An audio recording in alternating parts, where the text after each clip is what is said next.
Bonjour à tous, c'est Claire, bienvenue dans cette vidéo où je vais vous présenter le petit Villeneuve Tarot qui a été créé par François Villeneuve et illustré par Rémi Torregrossa.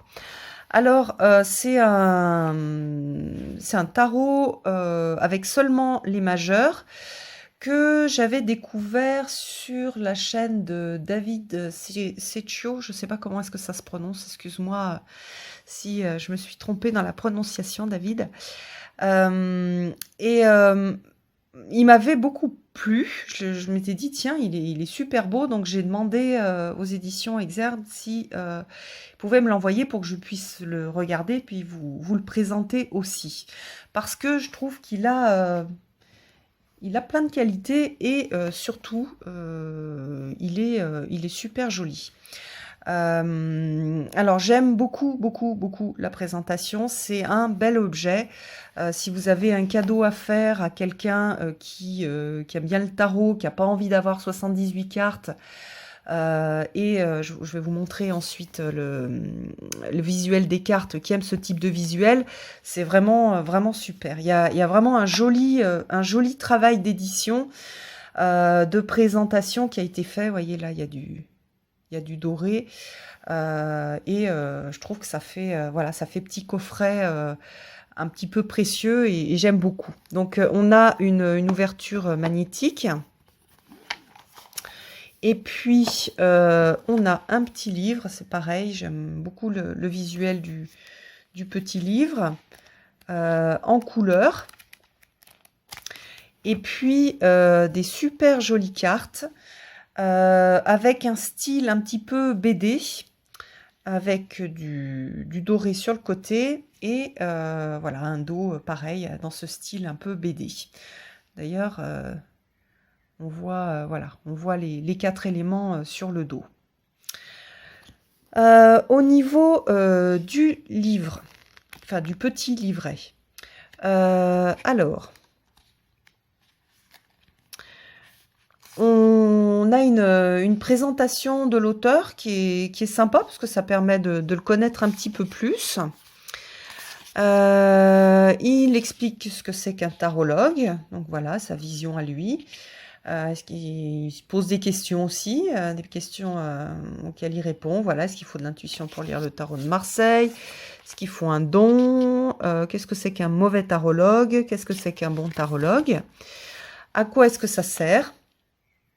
Alors j'adore parce qu'il a pris des petites citations qui sont des citations qui me plaisent énormément et que je trouve vraiment bien choisies. Donc voilà, pour ce qui est de l'avenir, il ne s'agit pas de le prévoir, mais de le rendre possible, et c'est exactement ma vision de l'utilisation du tarot. Comment réaliser un tirage? Donc voilà, après une citation de Francis Bacon, la règle sert de boussole et la loi de compas. Voilà, qu'est-ce qu'on a? Tirage d'opportunité, etc. Et puis la signification des cartes. Donc à chaque fois, comme je l'ai dit précédemment, j'aime beaucoup la citation, je la trouve très pertinente par rapport à la carte. Donc là, il a fait un mélange entre le battleur et le magicien. Dans les illustrations, vous verrez tout à l'heure, on est plutôt sur un style Rider-Waite plutôt qu'un style de Marseille. Je vous montrerai après pourquoi. Il a aussi, dans les significations, fait... comment dire? On a vraiment une vision personnelle, voilà, dans chaque signification.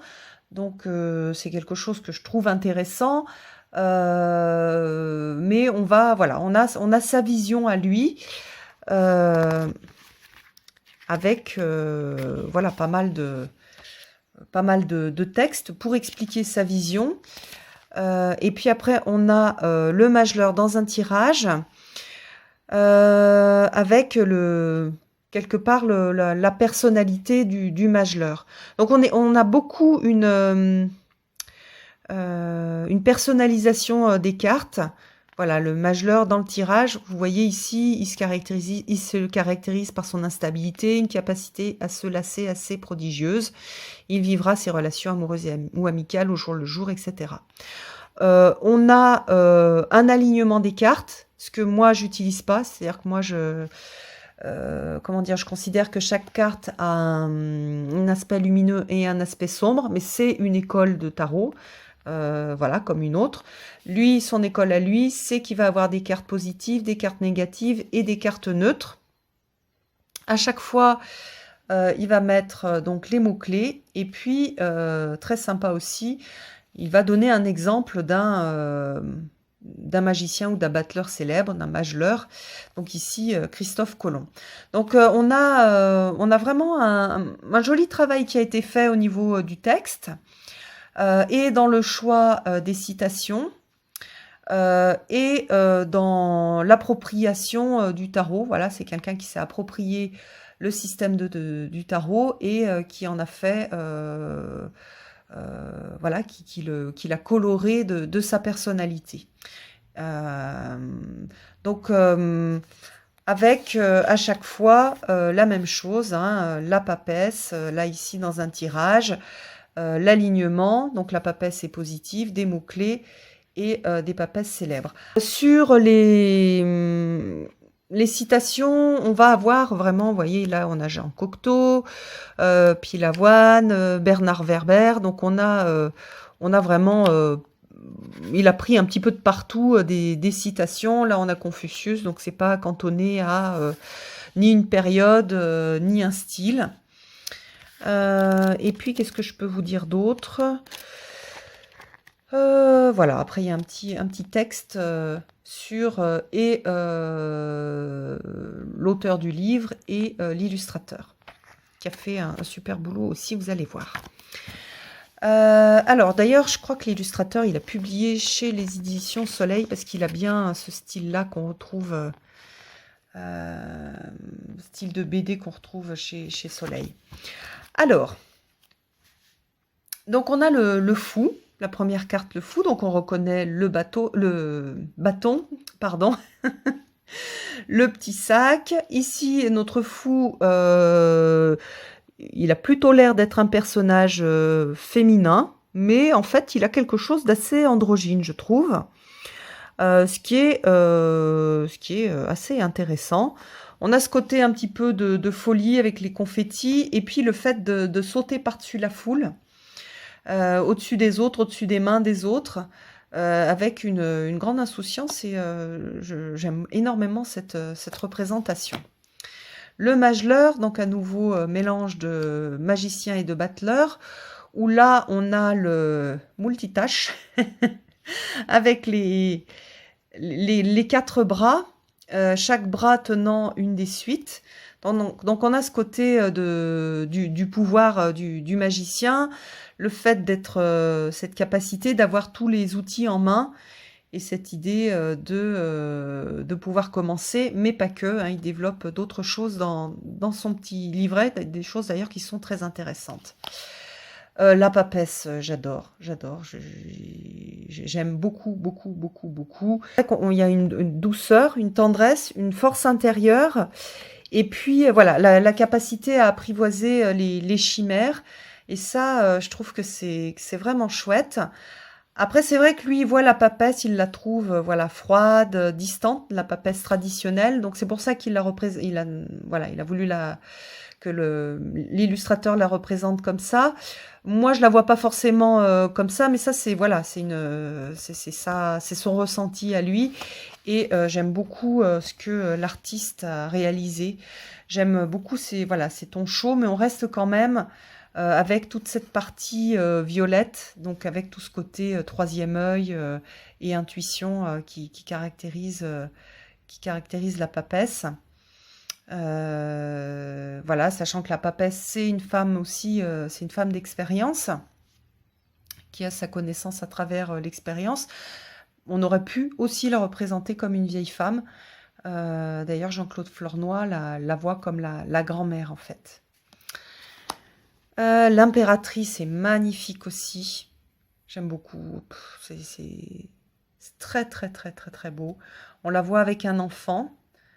Euh, voilà, c'est la mère. Donc, plus le côté...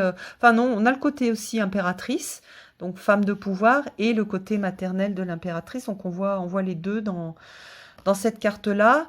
On a moins ce qu'on peut voir dans d'autres tarots, le côté Gaïa de l'impératrice qui est souvent mis en valeur dans les jeux avec comment dire, une sensibilité New Age. Alors, l'empereur, il y donne pas très très envie cet empereur. D'ailleurs, voilà, c'est une carte négative. Et je trouve qu'on on a bien ce ressenti-là, ou en tout cas plutôt négatif dans cette carte-là. Après, on voit que c'est lui qui quand même amène la structure en tant qu'empereur. Celui qui règne. Il n'a pas l'air super sympa. J'adore le pape. J'aime beaucoup le pape. Regardez, il sourit. Donc on a un pape lié à la connaissance. Donc c'est quelqu'un qui lit, c'est quelqu'un qui apprend et qui peut-être, hein, on peut imaginer, quelqu'un qui est capable aussi de transmettre. Et j'aime bien qu'il sourit. Ça le sort un petit peu du... Il y a beaucoup de gens qui en ont peur de ce pape. Et je trouve dommage parce que il exprime des choses qui sont super intéressantes. Notamment, voilà, l'enseignant, celui qui transmet, qui est entre...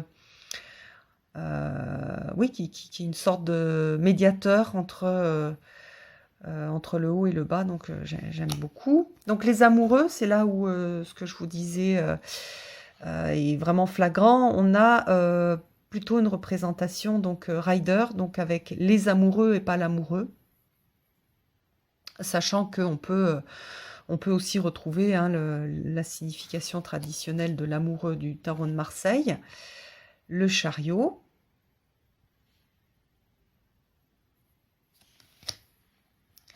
la justice qui est aveugle,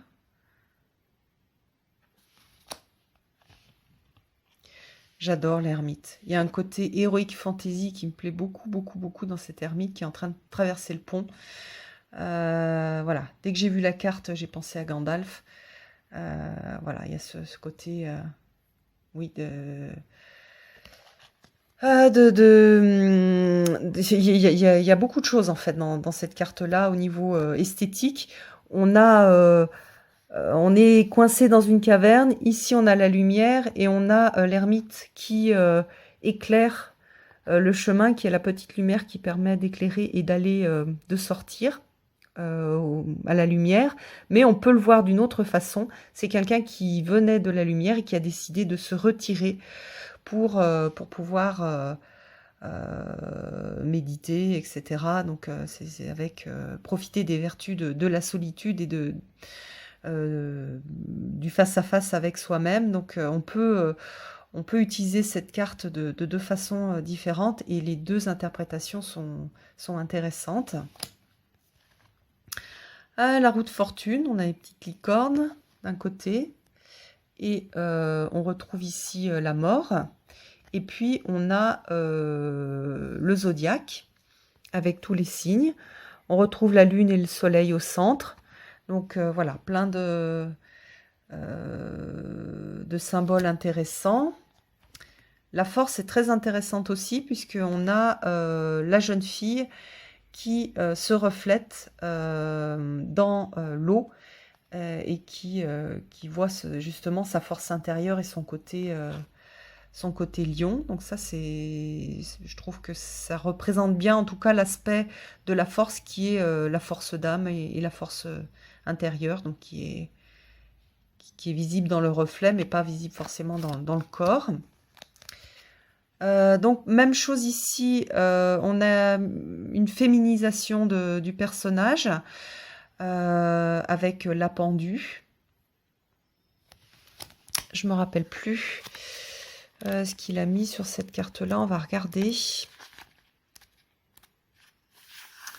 Dépendre de l'autre, c'est l'avilissement de soi, le début de l'esclavage. Donc ça doit être on a une carte, voilà, très négative. Donc on n'a pas le côté de la suspension qui permet de... enfin, comme on peut faire parfois l'analogie avec Osiris ou avec Odin. Là, on a plus une idée d'attachement. Voilà, qu'est-ce qu'il a mis? Attente, dépendance, paralysie, lourdeur. Des choses que moi, je vois plus, en fait, dans le diable. Donc, on a, voilà, quelque chose de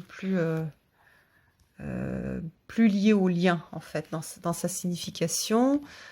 Ah, on a une magnifique mort aussi. La vie, la mort, l'amour, la mort, c'est... Elle est très très chouette, cette carte. Et on a une vieille femme.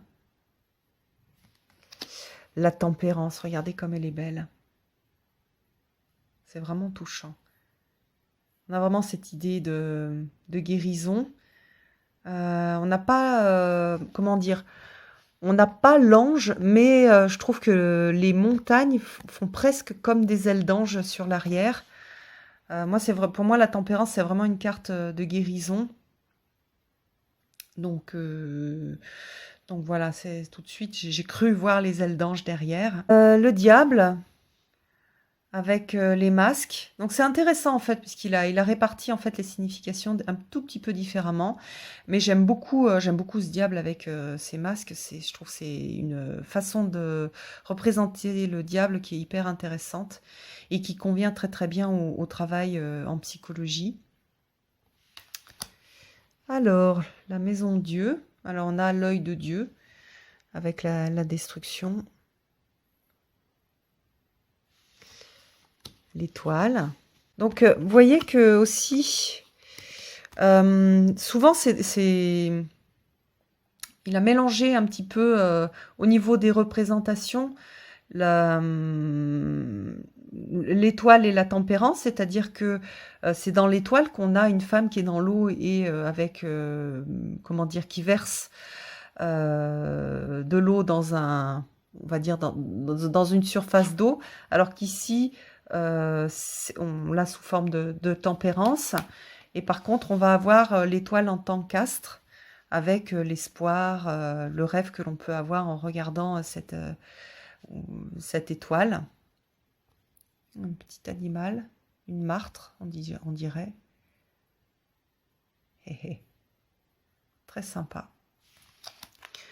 Ah, j'adore qui est le Dreamcatcher pour la lune. J'adore cette carte aussi. Elle est super. À la lune et le soleil. Donc là, voilà, les 3 cartes des astres. L'étoile, la lune, le soleil. Le jugement. Et puis, on a le monde. Donc, en résumé, j'aime beaucoup, beaucoup, beaucoup ce coffret. Je le trouve super, super joli. Moi, j'utilise assez peu les jeux de 22 cartes, avec juste les majeurs. J'aime bien aussi avoir les mineurs. Mais je trouve que c'est pas mal au départ pour les débutants, pour se familiariser avec le tarot. Et puis pour ceux qui ont plusieurs tarots, moi l'utilisation que je fais des jeux qui n'ont que 22 cartes, qui n'ont que les majeurs, c'est que je les mélange avec les autres. C'est-à-dire que je vais par exemple faire un tirage avec juste des majeurs. Et après, avec mon autre... bon là j'ai pas très bien mélangé, mais avec mon autre jeu, je vais recouvrir. Donc là j'aurai la signification en fait liée au chemin de vie. Voilà, donc on va avoir les 3 cartes sur le chemin de vie. Et après, je vais avoir un autre jeu qui va m'apporter des précisions. On peut le faire avec des jeux très différents. On peut même le faire avec des oracles. C'est-à-dire, on pourrait choisir une carte d'oracle pour avoir un thème, tirer les majeurs de ce tarot-là, et puis faire un tirage complémentaire en Lenormand avec 3 cartes aussi. Donc, comme on a On a vraiment, comment dire, juste la partie